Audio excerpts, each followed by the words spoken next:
My name's Pete Moriarty, and in today's presentation we're talking all about Google's privacy controls, what Google knows about you, what Google can see about you, and if you're someone who is a staff member in a business that's using Google Workspace, I'm even going to show you what your Google admins can see about your account. Now there's plenty to go through, but for some people who are on our channel and here in our business, they don't quite know the difference between a personal Gmail account and a business Gmail account. So the first thing I'm going to talk about is how those two accounts differ and why you might choose to switch from a personal account over to a business account. And then we're going to get talking about privacy and all those kind of things. So we're on a mission to help small and medium-sized business owners with everything tech. And we really love helping businesses have tech as really the foundation for everything in their business so that you can grow and scale a successful business. Now, we've helped businesses all over the world, including thousands of businesses, primarily in Australia and New Zealand, which is where our company was founded. And we're basically all about helping you scale your business. We've scaled our business to quite a large team. We want to help you to do the same. Now, it's not all about just hiring more people. For us, it's really about impact. For me, myself, I grew the business and I ticked all my boxes in terms of income-wise, and now I'm in the place where I'm just optimizing for more impact in the business and wanting to help people grow and expand their businesses and reach their goals, whatever your personal goals are. So we help businesses go through a process we call the growth roadmap.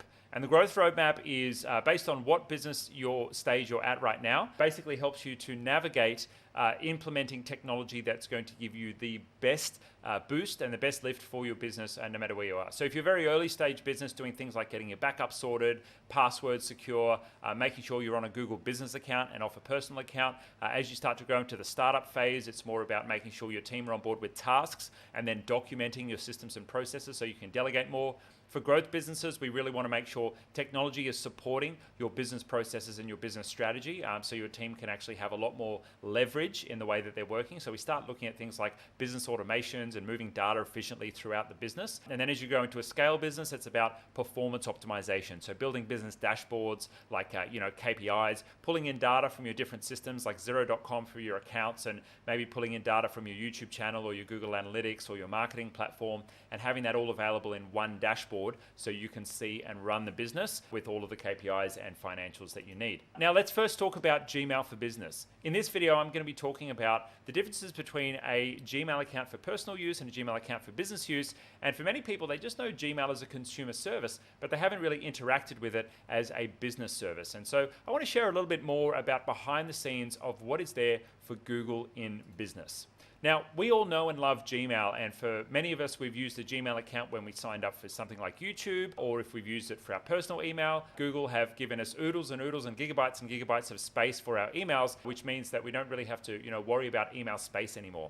And their spam filtering is pretty much the best in the world, so for a lot of people, spam just doesn't become a problem anymore once you make the switch over to Gmail. And Google promises to have all your work available on all your different devices. And so that means that no matter what device you're using, Mac, PC, Chromebook, tablet, you can access all of your work and you can do work as well. Now, not only can you work with Google Documents, but you can now also work with Microsoft Documents as well, right from within Google Drive, and even edit them on the go from the mobile apps, which is pretty darn cool. And so from there, we have a Google account, which is just with Gmail, but there's actually a business account called Google Workspace. And switching to a business account means that you get to actually use your own private domain name for your business, or you might set up one for your family. And that allows you to have all of your work and all of your stuff managed under a business domain name. And that has a number of advantages.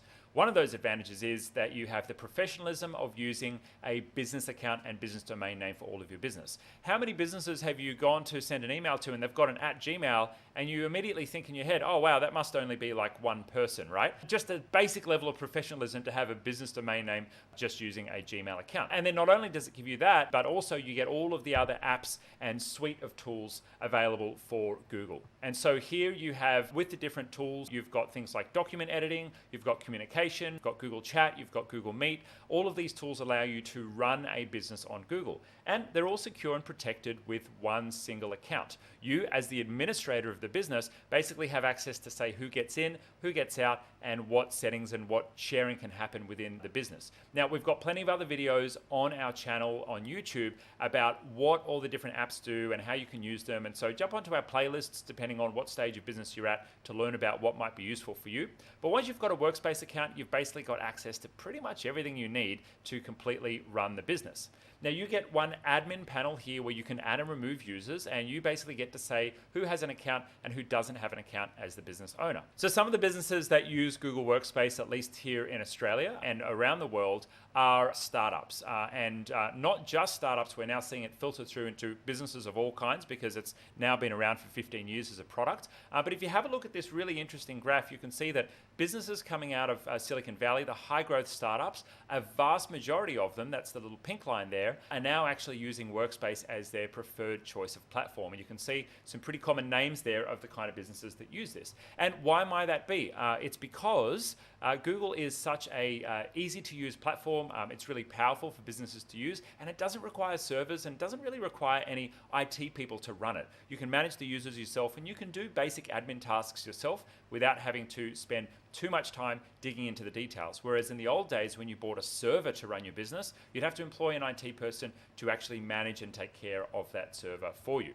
So some of these well-known brands are based in Australia, and some global brands here you might already know of actually all use Google Workspace, which means they use Google Drive and Google Docs and Google Calendar and Gmail and everything for right across the business. Some notable examples are that Woolworths used Google Workspace for 300,000 employees. And look, they're one of the largest commercial customers right across the world.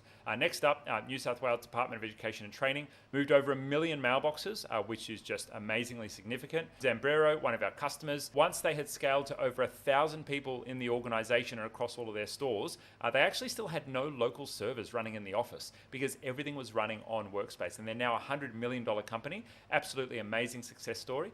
And yet, didn't need to run servers in the office because as they grew and as they scaled, everything was just running on Workspace. Another notable example is Canva. Everyone knows about Canva these days, an amazing success story in Australia, and we've done some work with them as well, all running on Google Workspace for their fast-growing business. Now, we've got Google Workspace implemented in our business, and we've helped implement it into thousands of small businesses all over the world. And many businesses ask us, well, what's the difference between using Gmail and using Google Workspace? And there's a couple of real key differences. Many small business owners come to us when they are just starting out their business, and they kind of say, well, Pete, what's the reason that I would need to switch to a business account? This Gmail account works fine and I can do everything that I need to do here. And there's a couple of key things that you might choose to consider switching over to a Workspace account. The number one is the ability to actually lose your account, or the potential to lose your account. If you use a free Gmail account, and we've seen this happen, unfortunately. From time to time, we've seen accounts actually disappear or get hacked, or business owners lose access to their accounts. And what can actually happen there is you end up in a situation where you're locked out of everything in your business. And that's a pretty scary place to be, right? And so what happens is if someone outside the business gets access to your Gmail account, they can run away with it and there's no way to get access to it. Whereas if you actually have a Gmail for Business account or a Google Workspace account, then a reseller or a partner such as IT Genius can actually step in and help you get access to the account again. And sadly, we see this happen quite often. So that would be the number one reason why it's absolutely critical to run on a business account. Also, what I mentioned earlier about professionalism, if you're using a just standard Gmail account, what does that say about how serious your business is if you're just using a free account without a brand attached to what you're using for email? Google Workspace is a great option for small business owners looking to get a bit more professionalism, use the best of all of Google's tools, have administrative controls of everything to do with your staff accounts, and from there grow and scale your business sustainably with a platform that it's going to go with you as far as your business goes. And so if you're interested in that, head along to our website, itgenius.com, have a chat to our team. We've got a free consultation there, and we'll be very happy to help you out with your Google journey.